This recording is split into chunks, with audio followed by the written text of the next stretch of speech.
Selling to buy a home, and today we wanted to talk about different timelines. Right, basically we want to make sure that this transaction is as smooth as possible to go from one owner to the other. And so that's what we're going to talk about a little bit more. So we want to talk about understanding the timeline in and of itself. Basically, in order to, once you have a house on the market, how long does it take to actually sell the home? And then how long does it take to close on the home? Typically closing once you have a signed contract is going to be 30 days. It can be up to 60 days depending on the in the state of North Carolina. In the state of North Carolina. I know other states have way longer.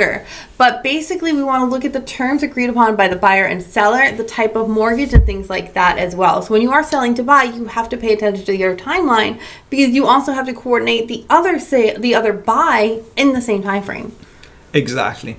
Therefore, first thing that we wanted to talk after the understanding the closing timetable is the key dates and deadline.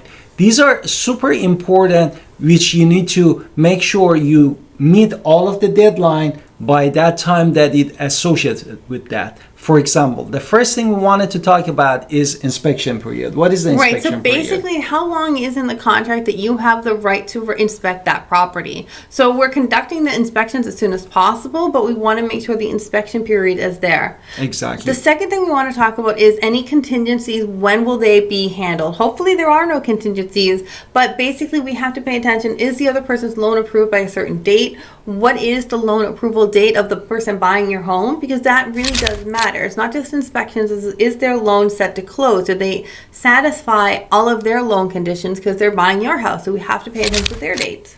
Exactly. The next thing is a final walkthrough that is scheduled typically a day before your closing to ensure the property is agreed upon the condition.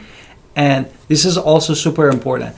Now, before we go into paperwork, we need to do our introduction. So let's hit it. Hi, it's Alan Victoria. Welcome to our channel and podcast. And if this is your first time in our podcast and YouTube channel, make sure you subscribe and get notified. Also, you call text all the time, 252-327-3357. We love talking to you. Don't be shy. Also, grab our buyer's guide and seller's guide in the description below. Now, let's talk about paperwork. Now, we want to make sure that all of the dates are handled and we want to have a seamless, smooth paperwork. We want to make sure that the closing disclosures are all there. Final terms of the loan, the closing costs, you got them 3 days before closing. Everything is amazing with the CD. That's what we call it for short, the closing disclosure CD.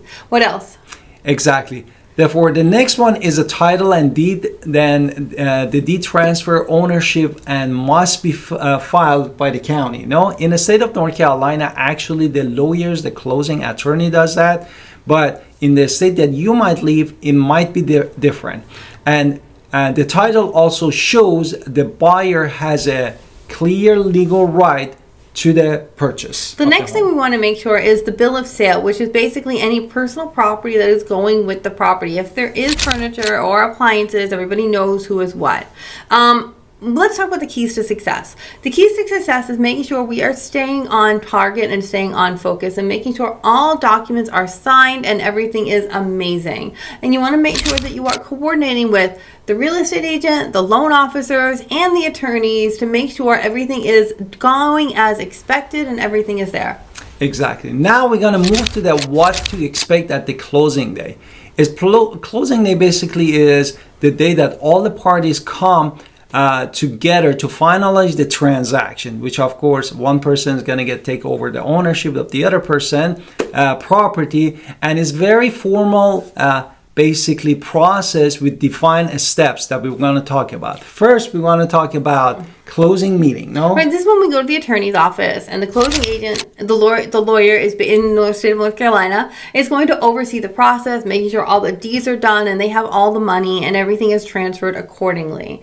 The second thing is lawyers again handle all the funds. As I said, they're going to make you come to the lawyer with your cashier's check, or you've already sent your wire, because showing up to closing without your money it doesn't work out well. It's going to delay everything. So we want to make sure that the seller's receiving all their money, you're getting the keys, and everything is handled at closing. So bring your cash to closing.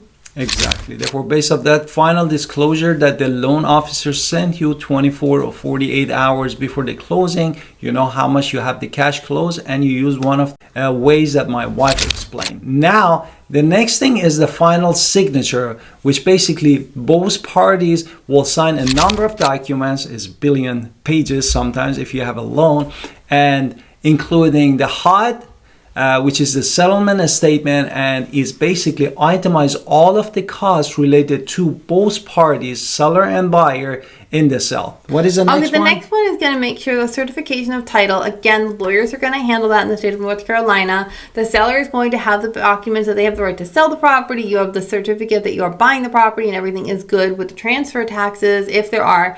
Ours are very minimal here. I know in New York, when we see a lot of New York clients moving down here, their transfer taxes are crazy ridiculous, is all I can say.